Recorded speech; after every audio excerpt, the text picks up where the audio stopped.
This is another experiment with cloth. This time we're using cheesecloth.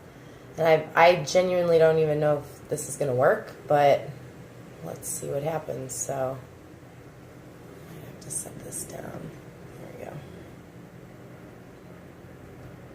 It's weird filming myself while I'm doing this, especially while no one's home but my weird little dog. Ooh, that's coming out strange.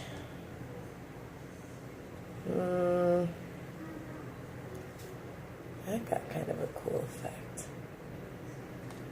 I don't know if you can see the detail.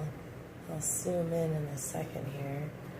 It's actually not the worst thing because of the way that the cheesecloth just sort of drapes and its fibers just sort of curve.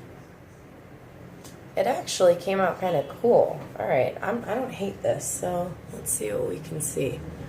This is using cheesecloth and my lace method. Now, to do the lace method properly, I suggest peeling it before you let that second coat dry all the way, but you don't want to do it when it's soaking wet either. So it really is a timing thing.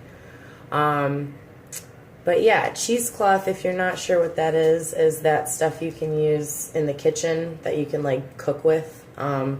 And the fibers are really loose and stringy and they come apart. This thing is like, this is not even necessarily worth reusing. It'll just come apart and disappear. But as you can see, when you stretch it over the cup, and I actually did manipulate it a little bit first to begin with, the fibers kind of create their own curves and their own dynamic on the surface. And that's actually what ended up showing up here, which I don't hate. Especially because you can still see the really small, like especially right there, you can still actually see the intricacies of the fiber. And what's nice about using underglaze and about the layering process is that depending on how thick a coat you use for your overglaze, you know, I'm going to use clear obviously for this. I don't think I want to cover up the black and white. Depending on that, you might even still be able to feel the fiber or the impressions that the fiber is made. So I'm going to let this isn't completely 100% dry. I wouldn't feel comfortable swiping my fingers over it to show you. But you'd really still be able to feel the actual fiber on the surface of the clay, despite the fact that this is simply an impression using a layered method of glazing. And as I said, I don't hate it. So I hope this has been an interesting demo. That last little bit over here is probably my favorite. Yay, successful cup. All right, and then I think I'm just gonna maybe do black on the inside, even that out that way.